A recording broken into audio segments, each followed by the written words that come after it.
नमस्कार दोस्तों, स्वागत है आपका रिस्क फ्री ट्रेडिंग में। आज हम आपको शेयर बाज़ार से संबंधित सारी जानकारी एक ही वीडियो में देने की कोशिश करेंगे। यदि आप स्टॉक मार्केट के बारे में सीखना चाहते हैं तो यह वीडियो पूरा देखिए। इस वीडियो को देखने के बाद शेयर मार्केट से रिलेटेड सारे सवालों का जवाब आपको मिल जाएगा। बहुत ही आसान भाषा में आपको जानकारी दूंगा ताकि कोई बिगिनर भी देख रहा है तो वो भी आसानी से समझ सके। चलिए शुरू करते हैं।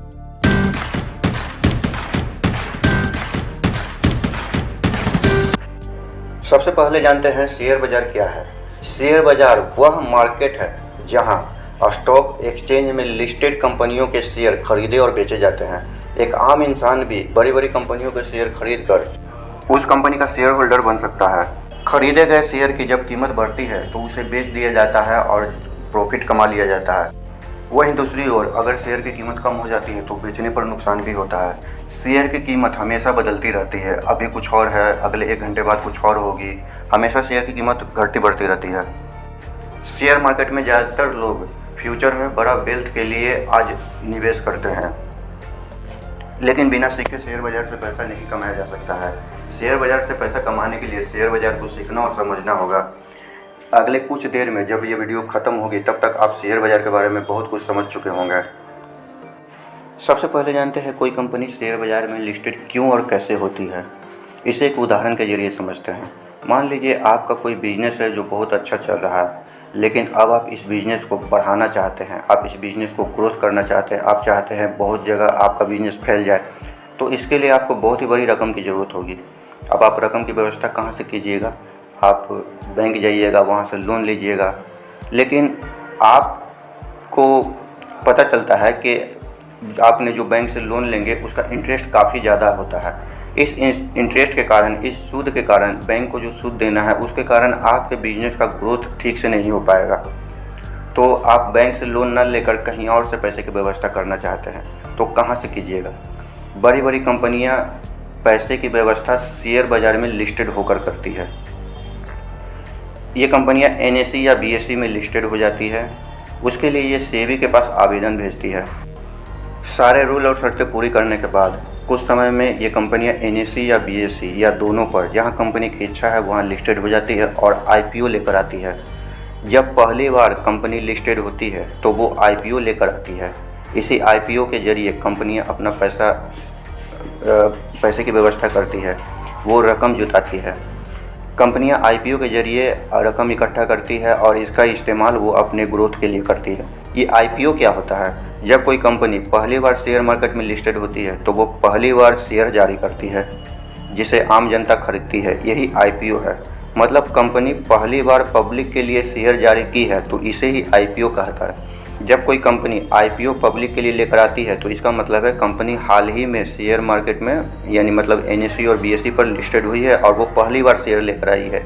ये शेयर पब्लिक के बीच ही रहती है। आज मेरे पास ये शेयर है, जब मैं इसे बेच दूंगा तो ये दूसरे किसी इंसान के पास चला जाएगा, जब वो बेच देंगे तो ये तीसरे इंसान के पास चला जाएगा। ये पब्लिक के बीच ही शेयर की खरीद बिक्री होती रहती है।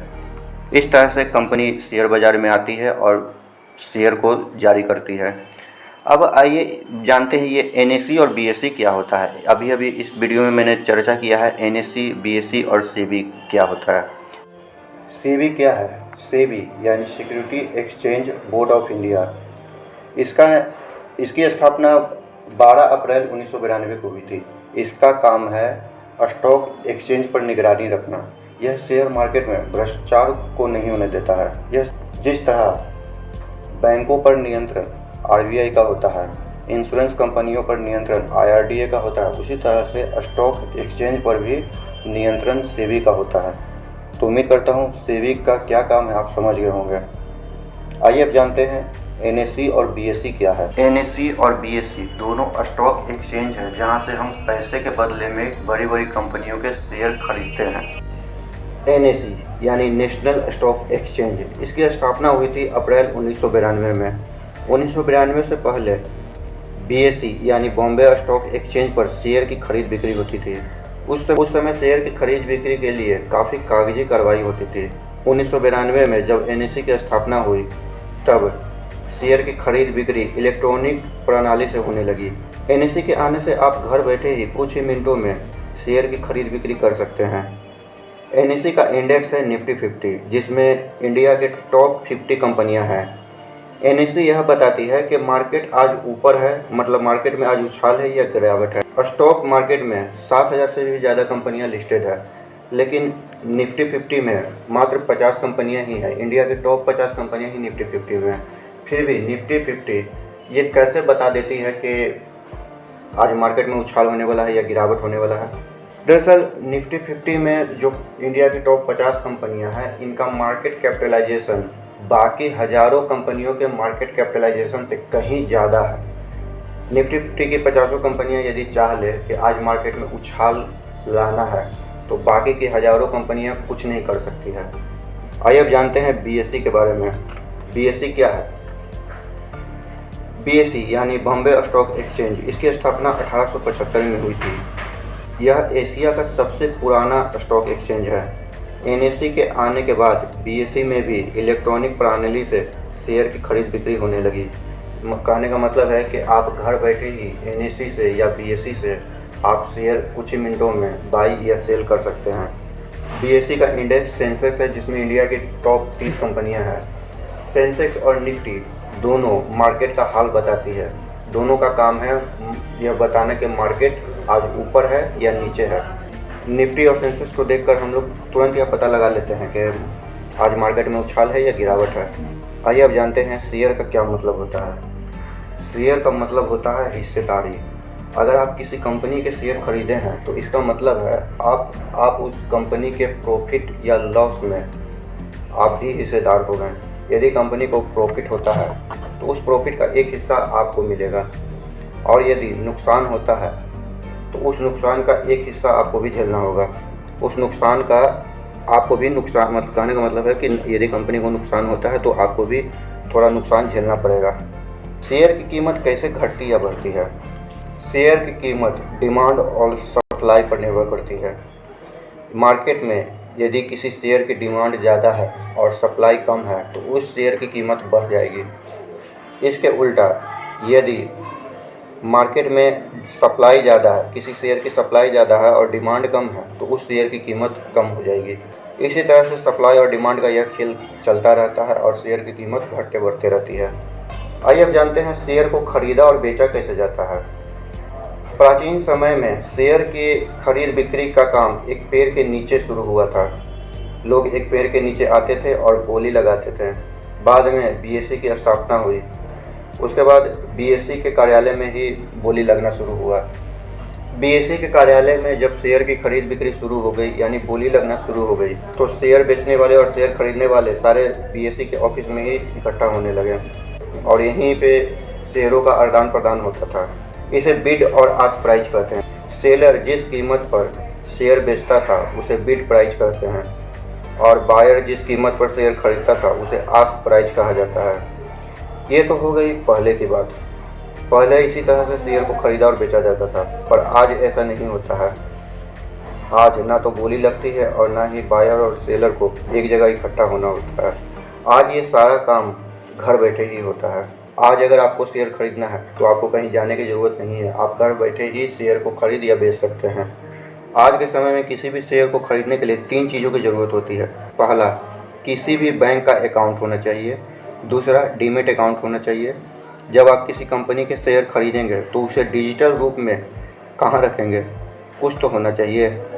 शेयर को डिजिटल रूप में रखने के लिए डीमेट अकाउंट की ज़रूरत होती है। और तीसरा, ट्रेडिंग अकाउंट। यह अकाउंट आपके बैंक अकाउंट से लिंक रहता है। आपके बैंक से पैसा ट्रेडिंग अकाउंट में आते हैं। ट्रेडिंग अकाउंट में शेयर खरीदने के लिए फंड रहता है जिससे आप शेयर खरीदते हैं। जब आप कोई शेयर खरीदते हैं तो आपके ट्रेडिंग अकाउंट से फंड निकलकर सेलर के ट्रेडिंग अकाउंट में चला जाता है और सेलर के डीमेट अकाउंट से शेयर निकलकर आपके डीमेट अकाउंट में आ जाता है। इसी तरह से शेयर को खरीदा और बेचा जाता है। दोस्तों, यदि आप फ्री में डीमेट अकाउंट और ट्रेडिंग अकाउंट खुलवाना चाहते हैं तो आप एंजल वन में खुलवा सकते हैं। लिंक डिस्क्रिप्शन में है। एंजल वन इंडिया का नंबर 1 ब्रोकर है जो फ्री में डीमेट और ट्रेडिंग अकाउंट खोलने की सुविधा देता है। एंजल वन एक ब्रोकर है। आइए अब जानते हैं ब्रोकर क्या होता है। देखिए, कोई भी व्यक्ति डायरेक्ट एनएसई या बीएसई में जाकर शेयर नहीं खरीद सकता है। बीच में उसे एक एजेंट की ज़रूरत होती है। यही एजेंट स्टॉक ब्रोकर कहलाते हैं। स्टॉक ब्रोकर स्टॉक एक्सचेंज के ही सदस्य होते हैं। स्टॉक एक्सचेंज का सारा काम इन्हीं ब्रोकर के माध्यम से ही होता है। यही ब्रोकर आपका डीमैट और ट्रेडिंग अकाउंट भी खुलवाते हैं। इन ब्रोकर के माध्यम से ही हम लोग ऑनलाइन शेयर की खरीद बिक्री करते हैं। एंजल वन, जरोधा, 5 पैसा, मोतीलाल ओसवाल, ICICI डायरेक्ट, ये सब स्टॉक ब्रोकर हैं। यही स्टॉक ब्रोकर हमारे द्वारा लगाए गए ऑर्डर को स्टॉक एक्सचेंज में भेजती है और हमारे ऑर्डर को पूरा करने में मदद करती है। स्टॉक ब्रोकर इन सब के बदले में कमीशन लेता है, जिसे ब्रोकरेज कहते हैं। चलिए अब जानते हैं शेयर बाजार में ट्रेडिंग कितने तरह से किया जाता है। देखिए, ट्रेडिंग मुख्य रूप से 8 तरह से किया जाता है, जिसमें पहला है डिलीवरी ट्रेडिंग। डिलीवरी ट्रेडिंग जिसे लॉन्ग टर्म ट्रेडिंग भी कहते हैं। इसमें शेयर बाई करके लॉन्ग टाइम के लिए आप होल्ड कर सकते हैं। आज शेयर बाई किए हैं तो आप इसे 5 साल, 10 साल, 20 साल या इससे भी ज़्यादा समय के लिए आप शेयर को होल्ड कर सकते हैं। इस ट्रेडिंग में फोकस होता है कि बड़ा वेल्थ क्रिएशन, काफ़ी ज़्यादा वेल्थ क्रिएट करने का मकसद होता है। यदि आप अच्छी कंपनियों में डिलीवरी ट्रेडिंग करते हैं तो उसमें रिस्क बहुत कम होता है। इसमें शेयर बेचने का कोई फिक्स टाइम नहीं होता। आपको जब अपना मन मुताबिक प्रॉफिट हो गया आप शेयर बेच दीजिए। डिलीवरी ट्रेडिंग करने वाले को बोनस का लाभ भी मिलता है। कंपनियां उन्हें शेयर में से बोनस भी देती है। डिलीवरी ट्रेडिंग करने वाले को टैक्स भी कम पे करना होता है। यह कैपिटल गेन के अंतर्गत आता है, जिसमें टैक्स इंट्राडे या स्वयं की अपेक्षा कम होता है। जब आप डिलीवरी ट्रेडिंग करते हैं तो आपको सबसे कम टैक्स देना होता है और साथ ही 1 लाख की राशि पर कोई टैक्स नहीं लगता है। शुरू के 1 लाख का जो प्रॉफिट होता है उस पर आपको कोई टैक्स नहीं देना होगा। दूसरा ट्रेडिंग करने का तरीका है इंट्राडे ट्रेडिंग। इंट्राडे ट्रेडिंग का अर्थ होता है कि एक ही दिन में आप शेयर खरीदे हैं। जिस दिन आप शेयर खरीदे हैं उसी दिन आपको शेयर को सेल कर देना है। मतलब सेम डे शेयर को बाई और सेल करना है। इसे डे ट्रेडिंग भी कहते हैं। इस ट्रेडिंग के माध्यम से प्राइस की मूवमेंट का लाभ उठाना होता है। जब आप इंट्राडे करते हैं तो आपको 5 टाइम मार्जिन भी मिलता है। मतलब आपके पास ये 10,000 रुपया है तो आप उससे 50,000 रुपये का शेयर खरीद सकते हैं। इसमें ये यदि मार्केट ऊपर जा रहा है तो पहले शेयर को बाई कर लिया जाता है और फिर सेल कर दिया जाता है। तो बीच का मुनाफा आपका हो जाता है। इंट्राडे ट्रेडिंग की एक खूबी यह है कि आप इसमें गिरते हुए मार्केट में भी पैसा कमा सकते हैं। जब मार्केट गिर रहा है तो पहले आप शेयर को सेल कर दें और फिर बाद में बाई कर लीजिए। बीच का मुनाफा आपका हो जाएगा। इंट्राडे में काफ़ी एक्सपीरियंस की ज़रूरत होती है क्योंकि इसमें रिस्क बहुत ज़्यादा होता है। इसमें जितना तेज़ी से पैसा बनता है उतनी ही तेज़ी से पैसा डूब भी जाता है। इस ट्रेडिंग में कोई शेयर आपके डीमेट अकाउंट में नहीं आता है क्योंकि डीमेट में किसी शेयर को आने में T+2 डे का टाइम लगता है। इंट्राडे में आप जो शेयर खरीदते हैं उसे उसी दिन बाई कर देना होता है। इंट्राडे में जो शेयर आप आज खरीदते हैं उसे उसी दिन स्क्वायर ऑफ करना होता है, यानी सौदा को काटना होता है। यदि आप उस दिन खरीदे गए शेयर को सेल नहीं करते हैं तो आपका ब्रोकर आपके खरीदे गए शेयर को सेल कर देगा, चाहे आपको प्रॉफिट हो रहा हो या लॉस, और साथ ही आपको फाइन भी भरना पड़ेगा। इंट्राडे करते समय कुछ बातों का ध्यान रखना पड़ता है, जैसे SL और टारगेट इसमें लगाना होता है। स्टॉक सिलेक्शन काफ़ी सावधानी पूर्वक करना होता है क्योंकि ज़रा सी लापरवाही नुकसान का कारण बन सकता है। Support, resistant, indicator, technical analysis पर विशेष ध्यान देना होता है। मार्केट बंद होने से पहले अपने पोजीशन को काटना होता है। स्विंग ट्रेडिंग, एक से अधिक और कुछ दिनों या कुछ हफ्तों तक की जाने वाली ट्रेडिंग स्विंग ट्रेडिंग कहलाती है। इसमें इंट्राडे की तरह रिस्क नहीं होता है और डिलीवरी ट्रेडिंग की तरह प्रॉफिट के लिए लंबा वेट नहीं करना पड़ता है। इस ट्रेडिंग में स्टॉक को कुछ दिनों के लिए होल्ड किया जाता है। इस ट्रेडिंग से हर महीने आप प्रॉफिट निकाल सकते हैं। स्विंग ट्रेडिंग के लिए ऐसे स्टॉक का सिलेक्शन किया जाता है जिसमें वोलेटिलिटी हो, लिक्विडिटी हो और फंडामेंटली स्ट्रॉन्ग हो। नए ट्रेडर को इसी ट्रेडिंग से शुरुआत करनी चाहिए। चौथा है फ्यूचर ट्रेडिंग। यह फ्यूचर के लिए की जाने वाली ट्रेडिंग है। इसमें भविष्य के किसी निश्चित समय पर निश्चित मूल्य पर किसी शेयर के फ्यूचर को खरीदने या बेचने के लिए कॉन्ट्रैक्ट करना पड़ता है। जिस प्राइस पर आपने शेयर खरीदा है उसे फ्यूचर प्राइस कहते हैं और जितने समय के लिए खरीदे हैं उसे डिलीवरी डेट कहते हैं। इसमें खरीदे गए शेयर को समय से पहले सेल करना पड़ता है। यह काफ़ी रिस्की ट्रेडिंग होता है। पांचवा है option trading. Option trading derivative trading का ही एक हिस्सा है। इसमें कॉल और पुट दो तरह के ऑप्शन होते हैं।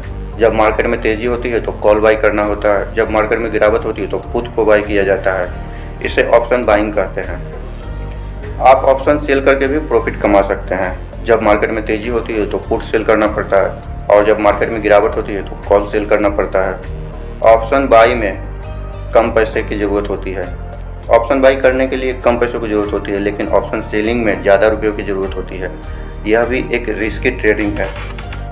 अगला है यानी छठा नंबर पर है स्कैल्पिंग ट्रेडिंग। यह कुछ ही मिनटों का खेल होता है। कुछ ही मिनटों में स्टॉक को बाई और सेल करना स्कैल्पिंग कहलाता है। स्कैल्पिंग ट्रेडिंग करने वाले का मकसद बस कुछ ही मिनटों में प्रॉफिट निकालना होता है। इसमें अधिक क्वांटिटी में शेयर को बाई किया जाता है और कुछ पॉइंट ऊपर जाने पर बेच दिया जाता है। सातवां है मार्जिन ट्रेडिंग। मार्जिन ट्रेडिंग में कम पैसे में अधिक आप प्रॉफिट कमा सकते हैं, लेकिन इसमें नुकसान भी काफ़ी अधिक होता है।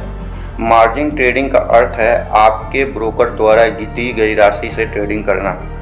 चलिए उदाहरण से समझते हैं।